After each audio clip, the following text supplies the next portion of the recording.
செக்குல ஆட்டின கடலை எண்ணெய் கொடுக்கா. இது ஆரோக்கியமான செக்கு எண்ணெயா தம்பி?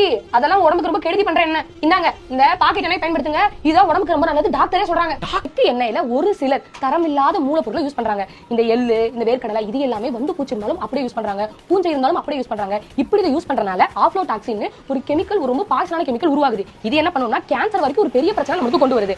அதே சமயம் இந்த எண்ணெய் எடுத்ததுக்கு அப்புறம் என்ன பண்ணுவோம், அப்படியே சமைக்க ஆரம்பிச்சப்போ எந்த ஒரு பியூரிஃபிகேஷனும் பண்ண மாட்டோம். அதனால மூலப்பொருளுக்கு பிரச்சனை அப்படியே நமக்கு டிராவல் ஆகிட்டே இருக்கும். அது எங்கேயுமே தடுக்க முடியாது. மூணாவது விஷயம் என்னன்னா, நிறைய பேர் இந்த செக்கு ரொம்ப நல்லது ரொம்ப நல்லதுன்னு சொல்றாங்க. ஒரு சில பேர் என்ன பண்றாங்கன்னா செக்கு எண்ணெயில கலப்படம் பண்றாங்க. இந்த சேனல் இவ்வளோ கேவலமான ஒரு விஷயத்த பண்ணுவாங்கன்னு நான் எக்ஸ்பெக்ட் பண்ணவே இல்லை. ஏன்னா இவங்க வீடியோஸ் நானும் நிறைய பார்த்துருக்கேன், நிறைய ஃபாலோ பண்ணியிருக்கேன்.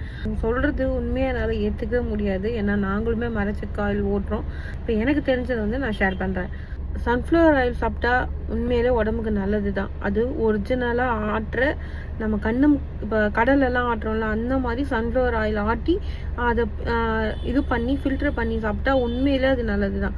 ஆனால் இந்த பிராண்டு போட்டு வருது இல்லை ரீஃபைண்ட் ஆயில்னு சொல்லிட்டு, அதெல்லாம் உண்மையிலே கெடுதல் தான். அந்த ஸ்மெல் கூட வராது. அதில் நீங்கள் ஸ்மெல் பண்ணி இப்போயே இந்த வீடியோ ஸ்டாப் பண்ணிட்டு உங்கள் வீட்டில் ஏதாவது ரீஃபைண்ட் ஆயில் இருந்துச்சுன்னா ஸ்மெல் பண்ணி பாருங்கள், ஸ்மெல் கூட வராது. அது அந்த மாதிரி ஒரு இது கேட்டகிரி அது.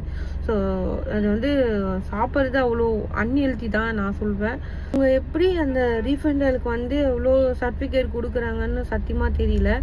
இப்போ கடலெண்ணெய் நல்லெண்ணெய்லாம் பார்த்தா கண்டிப்பாக நான் எங்களை மாதிரி நிறைய பேர் அரைக்கிறவங்க வந்து சர்டிஃபிகேட் கொடுப்பாங்க, இது தாராளமாக யூஸ் பண்ணலாம். நான் கடலெண்ணெய் இதெல்லாம் சாப்பிட்டா ஃபேட்டி லிவர் இதெல்லாம் வரும்னு சொன்னாங்க. நான் கிட்டத்தட்ட 9 வருஷமாக அதை தான் சாப்பிட்றேன். எனக்கு இது வரைக்கும் ஃபேட்டி லிவரோ இல்லை ஸ்கின் ப்ராப்ளமோ எதுவுமே வந்தது கிடையாது.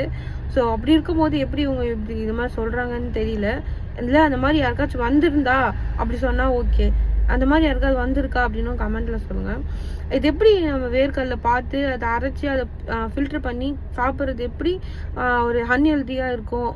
நமக்கு கண்ணுக்கே தெரியாமல் அந்த கோல்ட் வின்னர் அதெல்லாம் ரெடி பண்ணுறாங்கல்ல, அது வந்து நல்லதான். நம்ம கண்ணுக்கு முன்னாடி ரெடி பண்ணுறது கெட்டது அப்படின்னு மக்கள் மனசில் என்னமா இது பண்ணுறாங்கன்னு பாருங்கள். என் ஃப்ரெண்டு சொல்லியிருக்காங்க, நிறைய பேர் சொல்லியிருக்காங்க மரச்செக்கு எண்ணெய் தான் சாப்பிட்ணுமா அப்படின்னு சொல்லியிருக்காங்க.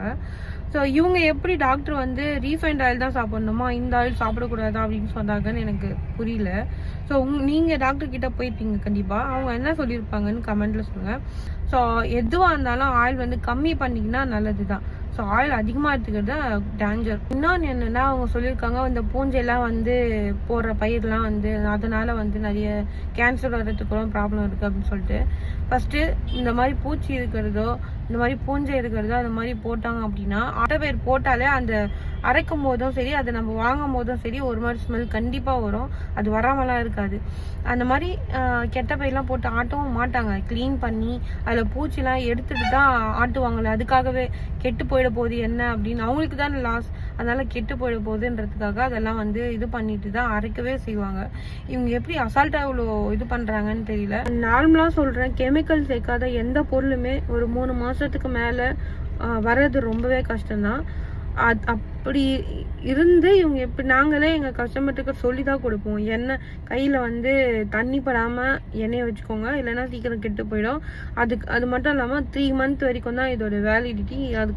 அதுக்குள்ளே யூஸ் பண்ணிடுங்க, அதுக்கு மேலே இருந்தால் கெட்டு போயிடும், உங்களுக்கு தேவையான அளவு வாங்கிக்கோங்க அப்படின்னு சொல்லிட்டு தான் நாங்கள் இதை வந்து சேலே பண்ணுவோம். மற்றவங்க எப்படின்னு தெரியாது, நாங்கள் அப்படி தான் சேல் பண்ணுவோம். அந்த வீடியோ கீழே அந்த கமெண்ட்ல பார்த்தேன், ஒருத்தர் கூட இவங்க சொல்றதை ஏத்துக்கவே முடியல. ஸோ நம்மளை இது ப்ராக்டிக்கலாக யோசிச்சு பார்த்தாலே இது ஏற்றுக்க முடியாது தான். இவங்க எப்படி இது ஒரு கண்டென்ட்டாக எடுத்து வீடியோவாக போட்டு ஒரு ப்ரொமோஷன் பண்ணுறாங்களான்னு நினைக்கிறேன். ஸோ அந்த மாதிரி பண்ண தோணுதுன்னு தெரியல. ஏன் இப்படி வந்து ஏதோ மக்கள் வந்து இப்போ தான் வந்து கொஞ்சம் ஒரு நல்ல ஃபுட்டை வந்து சாப்பிட ஸ்டார்ட் பண்ணுறாங்க, அதையும் வந்து இந்த மாதிரி கெடுக்கணும்னு நினைக்கிறீங்களே. அதுவும் நீங்கள் பண்ணுறீங்க பார்த்தீங்களா, அதுதான் என்னால் ஏற்றுக்கவே முடியல. உங்களெல்லாம் பார்த்து நான் நிறைய விஷயத்த வந்து ஓகே அப்படி பண்ணால் நல்லாயிருக்கும், அப்படி பண்ணால் நல்லாயிருக்கும், இந்த சாப்பிட்லாம் அப்படின்ட்டு உங்கள் சேனலை பார்த்து இது பண்ணுறோன்னு நினச்சதுக்கு ஒரு மாதிரி அசிங்கமாக தான் இருக்குது. ஸோ இனிமேல் உங்கள் சேனலை பார்க்கக்கூடாதுன்னு முடிவு பண்ணியாச்சு. ஸோ இதுக்கப்புறம் கீழே ஒருத்தவங்க போட்டிருந்தாங்க பணம் 10 செய்யும் அப்படின்னு சொல்லிட்டு, பணம் 10 இல்லை 1000 கூட செய்யும்னு இவங்கள பார்த்து கற்றுக்கலாம். டாக்டர்ஸ் இந்த வீடியோ பார்த்தீங்க அப்படின்னா கண்டிப்பாக கமெண்டில் சொல்லுங்கள். நான் அந்த கமெண்ட்டை பின் பண்ணி கூட வைக்கிறேன், நீங்களே சொல்லுங்கள். ஏதாச்சும் ஒரு டாக்டர் உங்ககிட்ட நீங்கள் வந்து ரீஃபைண்ட் ஆயில் தான் சாப்பிட்ணும், கடலெண்ணெய் நல்லெண்ணெய் சாப்பிடக்கூடாது அப்படின்னு சொல்கிறாங்களா அப்படின்னு கமெண்ட்டில் சொல்லுங்கள், பார்ப்போம். என்னை பொறுத்த வரைக்கும் ரீஃபைண்ட் ஆயில் சாப்பிட்றதுக்கு கடலெண்ணெய், நல்லெண்ணெய், தேங்காய் எண்ணெய் இதெல்லாம் எவ்வளோ பெட்டர்னு தான் நான் சொல்லுவேன். ஸோ எதுவாக இருந்தாலும் தீர விசாரித்து ஆராய்ச்சி பண்ணி அதுக்கப்புறமா என்ன சாப்பிட வேணாம் நீங்களே டிசைட் பண்ணிக்கோங்க. ஸோ நம்மளால் சொல்ல தான் முடியும்.